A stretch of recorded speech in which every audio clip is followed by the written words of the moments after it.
Hello, today I will be sharing with you how I prepare for a hurricane emergency. As you may already know, we are preparing in Florida to be hit by Hurricane Irma. The hurricane is actually still about 2 days away from the northern part of Florida, but the south part of Florida I think might be hit a little bit sooner. One of the things that I can recommend is for all of us to be conscious of others as we are shopping and be kind and respectful. Unfortunately, there's already some violence cases already being reported for people that are a little bit stressed about the situation, and when that happens, it's easier to get into altercations. So please, everybody, as you're heading out there to get your gas, your water, your food, just take a deep breath and calmly try to accomplish all of these things. And if there's people that are acting crazy out there, just avoid them and do not try to try to reason with them, because they're probably already at a mental state that will be a lost cause. So just remember, avoid them and just calmly do what you need to get done. Obviously, water is your number one priority to secure. Let's not forget that, and make sure that you have enough water. Just a couple of cases may not cut it. From experience, as I said, throughout Wilma, we were without power for about 3 weeks, and water, milk, a lot of those things were actually pretty hard to get after the hurricane. So get it now so that you do not have to be worrying about trying to find water. Also, because fuel is right now in shortage, especially in the southern part of Florida. You do not want to be driving around wasting your precious gas trying to go to places to find things that are not available anymore. Anyhow, without further ado, I will give you my top picks for items that I have found. They are very tasty. They're not too expensive, and they offer you some better comfort food than just your typical canned soup and your SpaghettiOs.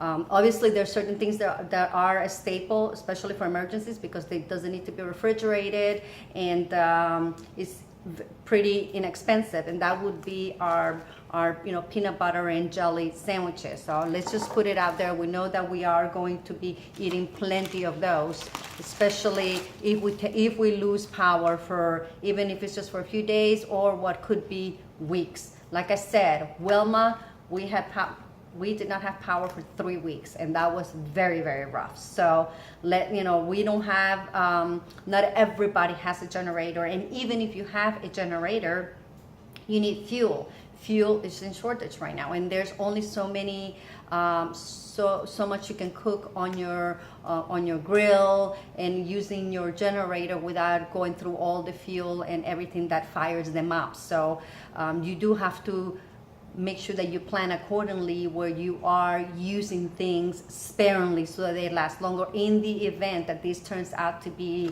so catastrophic that we will be without power for weeks.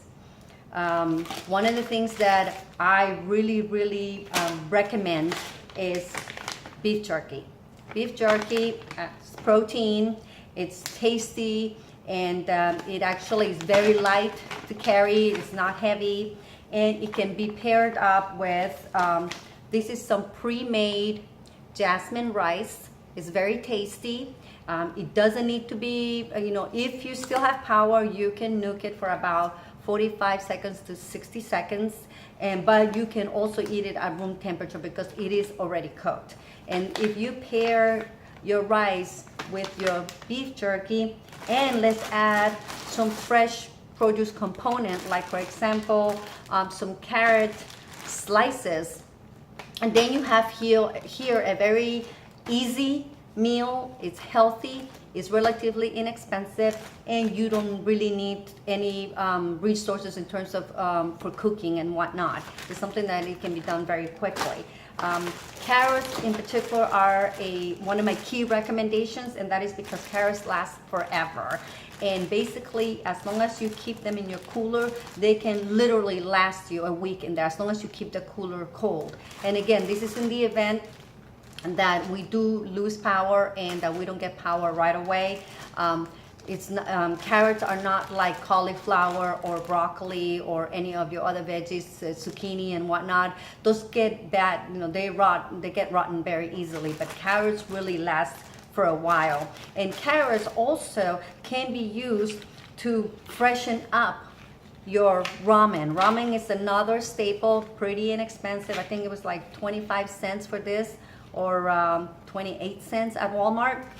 They have different flavors, and you can just spend your energy, your fuel on heating up the water. You put the water in, and then you put a few carrots in there, you mix it. It already feels like it's a little bit more of a fresh soup instead of just some plain simple ramen. For the beef flavor ramen, you can actually use, you can cut or slice some of these sausage links, so you can add that to your beef ramen and vegetables, and there you go. You have something that is more, it gives you more of a homemade soup kind of feel. Another recommendation that I have is tuna. Forget about canned tuna. You may not even find your can opener, or if you have an electric one, it's not going to, be working if there is no power. These things are like the best, and there's so many different brands that you can find. Look at this one. This one is actually the lemon pepper, and it's already breaded and prepared, so it has a patty. It's like a sandwich patty that you can put in 2 slices of bread, and there you can have your tuna sandwich. These ones are just, you can spread them on crackers, or you can eat them plainly. What I tend to use is I use this pre-made toast. Again, this pack is about $1.19, and you can literally have a pack of tuna with a couple of slices of this, and there you go. You have a meal. Again, it's not a gourmet meal. The aim here is to not go hungry, and to make sure that at least what you're eating is tasty, and that you have variety. Again, you can definitely keep your canned soup, your canned SpaghettiOs, whatever else that you bought, but add to that. So you're not going to be having soup every day for a week, 2 weeks, 3 weeks. So you need, or peanut butter and jelly sandwiches, you need to really change things up a bit, because otherwise it can get very boring and it can be very miserable. I don't know about you, but I love to eat, and if I am eating the exact same thing over and over again, it's hell. So like I said, I guess you can call them the tuna packs, envelopes or whatever. You just tear them up. Again, very portable. If you're going to stay at a shelter, then they're perfect, because you don't have to be packing. Let's face it, canned goods are heavy, and like, who wants to be toting 40 pounds of canned goods on them? It's just not, especially if you have a family, let's say 3 or 4 people. That's a lot of weight that you have to be carrying. So these things are so light, and they're healthy. You got your protein here, you got your beef, you got your tuna. The rice is very light. There's different kinds of tuna. There's this one already that it actually already comes with crackers.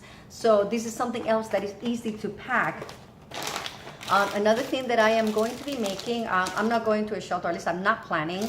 So we're going to be using the grill if possible, and we're going to make homemade pizzas. And as you can see, this is a pack of 3. It was about $3 and change.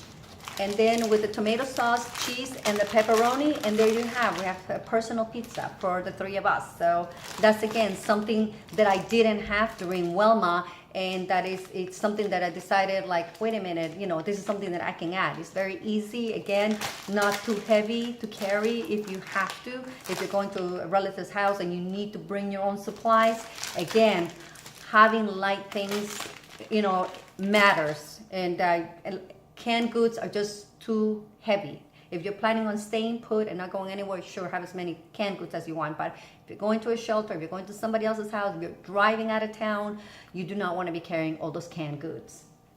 And obviously, we have chips, any kind that you like. I like this Cool Ranch. They're some of my favorites. You can, right now, Publix has them. I think for $2.50 a bag or something like that. They're typically like $3.99, so now it's a good buy. I also have Juices. I know water is your #1 liquid that you need to have in your house, but also you gotta have juices and things of that nature, especially if you have children and whatnot and they want to have, like, you know, something more fun to drink than just water. And we also have milk. This is very important because, you know, obviously you have the milk that's already in your refrigerator, but again, if you lose power and whatnot, there's only so much that one is going to last, and who knows if you're going to be able to get any fresh milk. So these are very, very good because, you know, you just keep them in your pantry if you need them. Then if you run out of milk, then you can already have your source, another source of milk here. And let's see, I already said, obviously, water. Make sure that you get plenty of water. And another pick, of course, would be something sweet because, you know, let's face it, if some of us may be stress eating. So that's going to be me. And I need to have something for your sweet tooth. Cookies are great. A little snack packs. Anything that is, again, small and light. Do those 100-calorie packs that they sell of little, what do you call it? The fish that have, yeah, the cheese fish. I can't remember what the hell they're called. Anyhow, oops, I cursed. That's it for my recommendation. I think that I covered everything. I hope that this video is useful to all of you, and I also wish you all luck and to be safe and to be kind out there, mindful of others, and not to lose your cool. And obviously make sure that you stay safe. Board up, if you're staying in your home, just make sure that you have everything, your batteries, with your flashlight, of course, and that you have a radio so that you can keep in touch with what's going on with the news. That is if we lose power or if we lose signal. I think that Xfinity is going to be opening up. I think they said about 1,000 hotspots throughout Florida. So I think that we're going to be better prepared in terms of keeping our phones connected to the net and whatnot. But obviously power is going to be an issue. And don't go out there outdoors after the storm. Wait until things settle down because sometimes events like this can bring out the best in people, but also the worst in people. And unfortunately, I have dealt with the worst. So my words to you are stay home, write this thing through, and resurface after you listen to the news and see if there's any local officials out in your neighborhood, to try to seek assistance. Other than that, I'm praying for everybody, and I hope that this video was useful. Take care.